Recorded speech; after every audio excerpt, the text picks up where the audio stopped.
দর্শক, বাংলাদেশ ভারত সীমান্ত পরিস্থিতি এবং ভারতের সেনা প্রধানের বক্তব্য নিয়ে কথা বলবো নিরাপত্তা বিশ্লেষক ও লেখক ডেল এইচ খানের সঙ্গে। ভার্চুয়ালি তিনি আমাদের সাথে যুক্ত হবেন। জনাব ডেল এইচ খান, আপনাকে স্বাগত আমাদের সংবাদ বিন্যাসে। আমরা প্রথমেই আপনার কাছে জানতে চাই যে আপনি জানেন যে বিএসএফ এর কাঁটা তারের বেড়া নির্মাণকে ঘিরে বাংলাদেশ এবং ভারতের মধ্যেকার যে সীমান্ত, সেখানে কিন্তু উত্তেজনা তৈরি হয়েছে। আপনি কিছুক্ষণ আগে বেশ কিছু সংবাদ আমরা এটা নিয়ে দেখছিলাম যে রবিবার বাংলাদেশের যে ভারতীয় হাই কমিশনার রয়েছেন তাকে কিন্তু তলবের পরদিন সোমবার সোমবার ভারত বাংলাদেশের ডেপুটি হাই কমিশনারকে তলব করা হয়েছে। এই পরিস্থিতিকে আপনি কিভাবে মূল্যায়ন করবেন? ধন্যবাদ। বাংলাদেশ এবং ভারতের যে আন্তর্জাতিক সীমারেখা আছে তা প্রায় 4156 কিলোমিটার দীর্ঘ এবং পৃথিবীতে পঞ্চম দীর্ঘতম সীমান্ত হিসেবে বিবেচিত। ভারতের যে সীমান্তরক্ষী বাহিনী আছে বিএসএফ, তারা পৃথিবীর পুরাতন কিছু সীমান্তরক্ষী বাহিনীর একটি, এবং বর্তমানে অত্যন্ত ন্যাক্কারজনক ভাবে গুগল সার্চ এবং বিভিন্ন ট্রেন্ডিং এ উঠে আসছে, কারণ তারা ইতোমধ্যে পৃথিবীর নৃশংসতম সীমান্তরক্ষী বাহিনী হিসেবে পরিচিতি লাভ করেছে। 2020 গত 15 বছরের আমরা যদি স্ট্যাটিস্টিক্স দেখি, তাহলে প্রায় 500-র বেশি বাংলাদেশি নাগরিক সীমান্তে বিএসএফ দ্বারা নিহত হয়েছে। কেউ সীমান্ত অতিক্রম করার চেষ্টা করলেই তাদের একটাই ব্যবস্থা তাদের জানা আছে, সেটা হচ্ছে গুলি করে হত্যা করা। সুতরাং এটা সভ্য পৃথিবীর আর কোন দেশ এই ধরনের ট্রিটমেন্ট আমাদের আন্তর্জাতিক সীমারেখায় করে না, কিন্তু ভারত এটা করছে। এবং এ কারণেই বর্তমানে পৃথিবীর সবচেয়ে বিপজ্জনক সীমান্ত হচ্ছে ভারত বাংলাদেশ সীমান্ত, এবং এই বাস্তবতা আজকে আমরা জেনেছি তা না। প্রকৃতপক্ষে গত দীর্ঘ 15 বছর ধরেই এই ধরনের হত্যাকাণ্ড সীমান্তে হয়ে আসছে, এবং বিগত সরকারের আমলেই সীমান্ত জুড়ে কাঁটাতারের বেড়া নির্মাণের যে ব্যাপারটি তা ব্যাপকভাবে শুরু হয়েছিল, এবং বর্তমানে অনলি 4156 কিলোমিটারের ভেতর আনুমানিক 800 কিলোমিটারের মতো কাঁটাতারের বেড়া লাগানো বাকি আছে বলে জানা যায়। তো এই সীমান্তটি দীর্ঘদিন ধরেই অত্যন্ত বিপজ্জনক একটি সীমান্ত হিসেবে স্বীকৃত, এবং বর্তমানে এটা নিয়ে এত আলোচনা হওয়ার মূল কারণ হচ্ছে বিগত ফ্যাসিস্ট সরকার যেহেতু ভারতের সাথে একটা চুক্তিতে, গোপন কোনো চুক্তিতে আবদ্ধ ছিল যে সীমান্তে যাই ঘটুক তার কোনো প্রতিবাদ আমরা সেভাবে করতাম না। এখন যে কোনো রাষ্ট্রের প্রথম লাইন অফ ডিফেন্স হচ্ছে তাদের কূটনীতি, আর দ্বিতীয় লাইন অফ ডিফেন্স হচ্ছে তাদের সীমান্ত। তো সীমান্তে এখন যে উত্তেজনা দেখা দিচ্ছে তাতে একটি কথা প্রতীয়মান হয় যে কূটনৈতিক ভাবে সম্ভবত আমাদের দুই দেশের মধ্যে এখন যে বোঝাপড়ার ব্যাপারটি আছে তা সমাধান করা সম্ভব হচ্ছে না। সে কারণেই কূটনৈতিক ডেডলকের কারণে ব্যাপারটা সীমান্তে এসে গড়িয়েছে। সীমান্তে কাঁটাতারের বেড়া নির্মাণের যে ঘটনাটি ঘটছে তা কোনো ক্রমেই নতুন কোনো ঘটনা নয়। যেটা নতুন সেটা হচ্ছে যে এই কাঁটাতারের বেড়া নির্মাণে বাংলাদেশের বিজিবি এখন অত্যন্ত দৃঢ়ভাবে এবং কড়াভাবে প্রতিবাদ জানাচ্ছে, এবং আমরা দেখতে পাচ্ছি যে এই ঘটনাকে কেন্দ্র করে ইতোমধ্যে ভারতীয় দূতাবাসের যে কর্মকর্তা আছে তাকে তলব করা হয়েছিল এবং এ ব্যাপারে তাকে জিজ্ঞাসা করা হয়েছে। সুতরাং অবশ্যই এই ব্যাপারটি বর্তমানে অত্যন্ত গুরুত্ব লাভ করছে, কারণ বাংলাদেশ সরকার একটি স্বাধীন সার্বভৌম সরকার হিসেবে তাদের নিজস্ব সীমান্তকে সুরক্ষিত এবং সেই সীমান্তে নিরাপত্তা নিশ্চিত করার জন্য সিরিয়াস হয়েছে। আমার ধারণা সে কারণেই বর্তমানে আমরা যে সীমান্তে কিছু উত্তপ দেখতে পাচ্ছি তার মূল কারণ এটি। তবে একই সাথে আমি একটি জিনিস এখানে সংযুক্ত করতে চাই যে সীমান্তের যে ঘটনাগুলো আমরা দেখতে পাচ্ছি তা পুরো একটি স্ট্র্যাটেজিক যে গেম চলছে বাংলাদেশের বিরুদ্ধে ভারতের, তার একটি ট্যাকটিক্যাল অংশ মাত্র। আমাদের ভুলে গেলে চলবে না, আমরা যখন সীমান্তের এই সংঘাতগুলো অথবা সীমান্তের এই যে বিরোধগুলো আছে এগুলো যখন দেখব, তখন আমরা শুধুমাত্র মায়োপিক ভাবে একটা বিচ্ছিন্ন ঘটনা হিসেবে এটার দিকে তাকানোর সুযোগ খুব কম।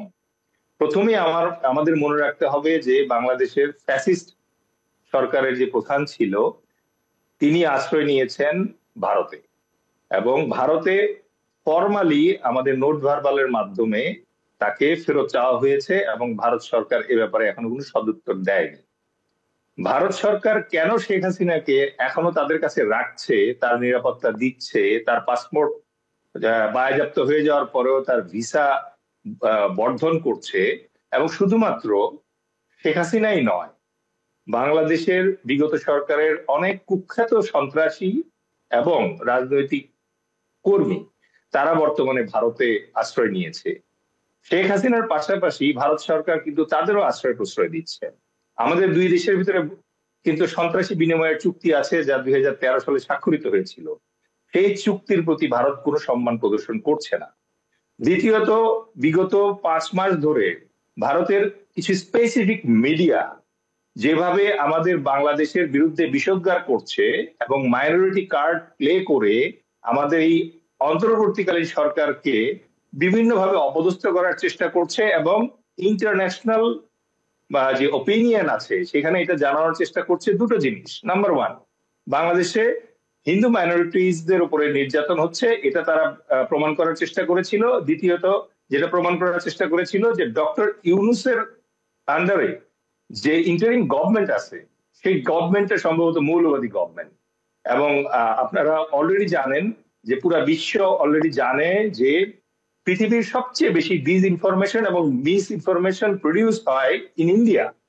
সুতরাং তাদের এই যে প্রচেষ্টা ছিল যে মিডিয়ার মাধ্যমে বাংলাদেশের মনোবল ধ্বংস করা এবং এমন একটা পরিস্থিতি সৃষ্টি করা যেখানে শেখ হাসিনাকে আবারও বাংলাদেশে চট করে ঢুকিয়ে ফেলা যায়।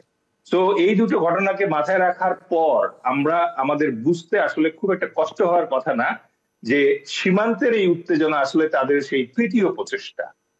প্রথম দুটো প্রচেষ্টার পাশাপাশি এটা তৃতীয় প্রচেষ্টা, এবং আমাদেরকে আরো সতর্ক থাকতে হবে।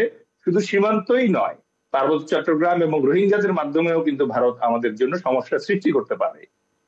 আর ভারতের সেনাপ্রধান অত্যন্ত আমি বলবো যে অত্যন্ত একটি তাৎপর্যপূর্ণ ইঙ্গিত দিয়েছেন। সাধারণত ভারতের সেনাপ্রধানকে আমরা দেখে অভ্যস্ত রাজনীতি থেকে দূরে থাকেন, এবং তিনি সাধারণত কোনো রাজনৈতিক বক্তব্য অথবা ইঙ্গিত দেওয়া থেকে বিরত রাখেন। কিন্তু বাংলাদেশের ক্ষেত্রে পরিস্থিতি ইন্ডিয়ার জন্য এত বেশি সিরিয়াস যে আমি আমার ব্যক্তিগত অভিজ্ঞতায় এই প্রথম দেখলাম ভারতের কোন সেনাপ্রধান একটা রাজনৈতিক সর্টস অফ বক্তব্য দেওয়ার চেষ্টা করছে যে এই সমস্যার সমাধান হবে নির্বাচিত সরকার আসার পর। এইটা আমাদের অন্তর্বর্তীকালীন সরকারের জন্য অত্যন্ত অবমাননাকর একটি উক্তি বলে আমি মনে করি, এবং বাংলাদেশের উচিত তার এই বক্তব্য যেন এক্সপাঞ্জ করা হয়। সেই জন্য বাংলাদেশ সরকারের এই ব্যাপারে প্রতিবাদ জানানো উচিত। কিন্তু তিনি কিন্তু বলছেন যে, আপনি শুনতে পাচ্ছেন নিশ্চয়ই আমাকে, তিনি কিন্তু বলছেন দুই দেশের সেনাপ্রধানের সাথে নিয়মিত যোগাযোগ আছে। এটি কি কোনো ইঙ্গিত দেয়? দেখুন, পাশাপাশি দুটি রাষ্ট্রের সেনাপ্রধানের ভেতরে যোগাযোগ থাকতেই পারে। শুধুমাত্র সেনাপ্রধানের দুইজনের ভিতরে যোগাযোগ নয়, বিভিন্ন পর্যায়ের স্থানীয় যারা আছে, ব্যবসায়িক প্রধানদের ভিতরে থাকতে পারে, রাজনৈতিক প্রধানদের ভিতরে তাদের যোগাযোগ থাকতে পারে, ইন্টেলিজেন্সের প্রধানদের ভিতরে যোগাযোগ থাকতে পারে। আর বাংলাদেশে রয়ের যে জাল বিছানো আছে তাতে আসলে আলাদা করে যোগাযোগ রাখার আর কোনো মানে নাই। তো তারপরেও আমি যেটা বলবো যে দুইজন সেনাপ্রধানের ভিতরে যোগাযোগ থাকাতে আমি অস্বাভাবিক কিছু দেখতে পাই না, কিন্তু অত্যন্ত অস্বাভাবিক যখন প্রতিবেশী একটি রাষ্ট্রের সেনাপ্রধান পাশের রাষ্ট্রে, যেখানে ইতোমধ্যে একটি সরকার অন্তর্বর্তীকালীন সরকার তাদের কার্যক্রম পরিচালনা করছে, তখন সেই সরকারকে গুড বাই বলার চেষ্টা করাটা আমার কাছে কূটনৈতিকভাবে অশোভন বলে মনে হয়। জনাব ডেলিজ খান, আপনাকে আমি জানতে চাই আপনার মাধ্যমে দর্শককে জানাতে চাই আপনার এই বক্তব্য যে দুই যে প্রতিবেশী দেশ ভারত বাংলাদেশের যে মধ্যকার পরিস্থিতি, এটি আসলে স্বাভাবিক করতে আসলে কি ধরনের উদ্যোগ নেওয়া উচিত দুই দেশের পক্ষ থেকে, আপনি কি মনে করেন? দেখুন, ভারত এবং বাংলাদেশের যে ভৌগোলিক অবস্থান এবং আমাদের যে সামাজিক এবং কালচারাল যে টাইজ, এটা তো অস্বীকার করার কোনো উপায় নেই। কিন্তু আপনি যে প্রশ্নটি করলেন যে কিভাবে এটাকে স্বাভাবিক করা যায়, এটা খুব সোজা। নাম্বার ওয়ান, শেখ হাসিনা বাংলাদেশে একটি জেনোসাইড করে পালিয়ে গিয়েছে এবং তার এই পলায়নে ভারত সহায়তা করেছে এবং তাকে এই মুহূর্তে ভারত আশ্রয় দিয়েছে। ভারতের উচিত তাদেরই যে পার্লামেন্টারিয়ান আছে মিস্টার শশী থারুর, একজন ভেটারান ডিপ্লোম্যাট, ইউএনএ ছিলেন দীর্ঘদিন, উনি যেরকম বলেছেন আমি তার কথার সাথে ইকো করব যে বাংলাদেশের সাথে সম্পর্ক স্বাভাবিক করার ক্ষেত্রে ভারতের আশ্রয়ে শেখ হাসিনার অবস্থান একটা কাটা হয়ে থাকবে। সুতরাং ভারতের উচিত শেখ হাসিনাকে প্রথমত যদি সম্ভব হয় বাংলাদেশে ফেরত দেয়া, আর যদি আদৌ সম্ভব না হয় তাহলে তৃতীয় কোনো রাষ্ট্রে তাকে অপসারণের চেষ্টা করা, প্রথমত। দ্বিতীয়ত, ভারতকে অবশ্যই সীমান্তে হত্যা বন্ধ করতে হবে এবং তাদের যে উগ্রতা তা বন্ধ করতে হবে। তৃতীয়ত, তাদের মিডিয়ার মাধ্যমে তারা হিন্দুত্ববাদ ভিত্তিক যে টেরোরিজম, মিডিয়া টেরোরিজম চালাচ্ছে বাংলাদেশের এগেইনস্টে, এইটা তাদেরকে বন্ধ করতে হবে।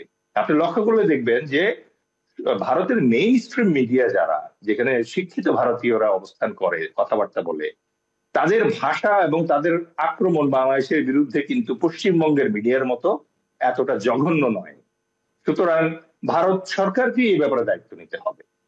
তৃতীয়ত, বাংলাদেশের সাথে ভারতের যে বাণিজ্যিক ঘাটতি আছে তার ব্যাপারে তাদের সিরিয়াস হতে হবে এবং তাদেরকে অবশ্যই নিশ্চিত করতে হবে যে বাংলাদেশে তারা যে সকল গোপন চুক্তি করেছিল, যার মাধ্যমে তারা বাংলাদেশের ভেতর দিয়ে করিডোর এবং ট্রানজিট অর্জনের চেষ্টা করছিল, এ ব্যাপারে স্বচ্ছতা আনয়ন করতে হবে।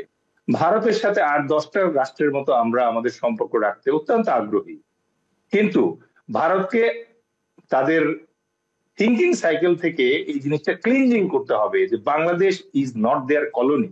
বাংলাদেশ সিকিম না, বাংলাদেশ হায়দ্রাবাদ না, বাংলাদেশ ইজ বাংলাদেশ। বাংলাদেশ আদি ও অনাদিকাল থেকে এটা একটা স্বাধীন ভূমি হিসেবে ছিল। এই বদ্বীপ কারো পরাধীনতা মেনে নেবে না, সিম্পল। জনাব ডেলিজ খান, আমি আপনার কাছে শেষ যে প্রশ্নটি জানতে চাই, জনাব ভারতের সেনাপ্রধান তিনি কিন্তু বলেছেন গত বছরের 5 আগস্ট নিয়ে কথা বলেছেন যে 5 আগস্ট এই সময়টা বাংলাদেশের সেনাবাহিনীর প্রধান এবং তার সেনাবাহিনী প্রধানের সাথে সেখানকার সেনাবাহিনীর প্রধানের নিয়মিত যোগাযোগ ছিল। এই বিষয়ে তাদের সাথে কথা হয়েছে বেশ কয়েকবার। কিন্তু এই যে শেখ হাসিনার ভারতে নিয়ে যাওয়া নিয়ে ভারতের সেনাপ্রধানের যে বক্তব্য, এই বক্তব্য আপনি কি মনে করেন নতুন কিছু যুক্ত করে কিনা? ভারতীয় সেনাবাহিনী আসলে দে শুড থিঙ্ক স্ট্রেট। 1971 সাল থেকে আমরা দেখতে পাই যে তারা আসলে খুব টুইস্টেড ভাবে জিনিসপত্র ভাবার চেষ্টা করে এবং যে কোনো ক্ষেত্রে সব কৃতিত্ব নিজেদের কাঁধে নিয়ে নেওয়ার চেষ্টা করে। ইউ রিমেম্বার 1971 সালের 16 ডিসেম্বর আমাদের মুক্তিযুদ্ধ, আমাদের সর্বাধিনায়ক জেনারেল এমএজি ওসমানী আসবে, আমাদের ফোর্স যে Z force, K force, S force ছিল, ফোর্স কমান্ডাররা আসবে, তারা একসাথে বসবে, তারপরে একটা আত্মসমর্পণ সেরিমনি হবে এবং পাকিস্তান এখান থেকে চলে যাবে। That was the normal scenario. এমনকি তাদের কূটনীতিবিদের লেখা বইয়ে পরিষ্কার লেখা আছে যে ভারতীয় সেনাবাহিনী অত্যন্ত স্বার্থপর ভাবে, সেলফিশ ভাবে বাংলাদেশ হাইকমান্ডকে নিশ্চিত করেছে তারা যেন তারা এই সারেন্ডার সেরিমনিতে আসতে না পারে এবং তারপরে তারা নিজেরা একটা সারেন্ডার সেরিমনি করে ছবি তুলে এখান থেকে চলে গেছে। সো বাংলাদেশের ক্ষেত্রে তাদের এই যে দাদাগিরি সুলভ আচরণ, এটা থেকে তাদেরকে বের হয়ে আসতে হবে, 1। 2 নাম্বার, ডিসেম্বরের 1971 সালের অক্টোবর মাসের যে কুখ্যাত গোলামীর চুক্তির 7 দফার 3য় দফা ছিল যে বাংলাদেশের নিজস্ব কোনো সেনাবাহিনী থাকবে না, সীমান্তরক্ষী বাহিনী তো দূর কি বাদ। তো ভারতীয় সেনাবাহিনীর ভিতরে এখনো যে হেজিমনিক একটা টেন্ডেন্সি আছে, এইটা তাদেরকে দূর করতে হবে। কারণ তারা পাকিস্তান আর্মির এগেনস্টে, চাইনিজ আর্মির এগেনস্টে যেরকম মানে মনোভাব এবং যেরকম বডি ল্যাঙ্গুয়েজ নিয়ে কথা বলে, আর আমাদের সাথে যে ল্যাঙ্গুয়েজে কথা বলে, তার ভিতরে আমি পার্থক্য দেখতে পাই। বাংলাদেশ সেনাবাহিনীর সাথে তাদের যে আম, সম্পর্ক আছে তা অত্যন্ত পেশাদার সম্পর্ক, এবং তারা যে ধারণাটি দেওয়ার চেষ্টা করে যে বাংলাদেশের ফ্যাসিস্ট নেত্রীকে উদ্ধার করে নিয়ে যাওয়ার জন্য তাদের স্ট্রাইকিং ফোর্স রিজার্ভ ছিল, এরা ওয়েট করছিল, ওরা ওয়েট করছিল, এটা তো অত্যন্ত লজ্জাজনক ব্যাপার তাদের জন্য এবং আমাদের জন্য। আমাদের রাষ্ট্রপ্রধান আমাদের দায়িত্ব, আমাদের রাষ্ট্রপ্রধানের নিরাপত্তা প্রদান আমাদের দায়িত্ব। সুতরাং এই জাতীয় ক্ষেত্রে আমার মনে হয় তাদের এই যে বক্তব্যগুলো, তার বেশিরভাগই আসলে সস্তা ক্রেডিট নেওয়ার মতো গল্প বলে আমার মনে হয়। ধন্যবাদ। জনাব ডেলিজ খান, আমাদের সাথে যুক্ত হবার জন্য, আমাদের সংবাদ বিন্যাসে যুক্ত হবার জন্য আপনাকে অসংখ্য ধন্যবাদ। ভালো থাকবেন আপনি।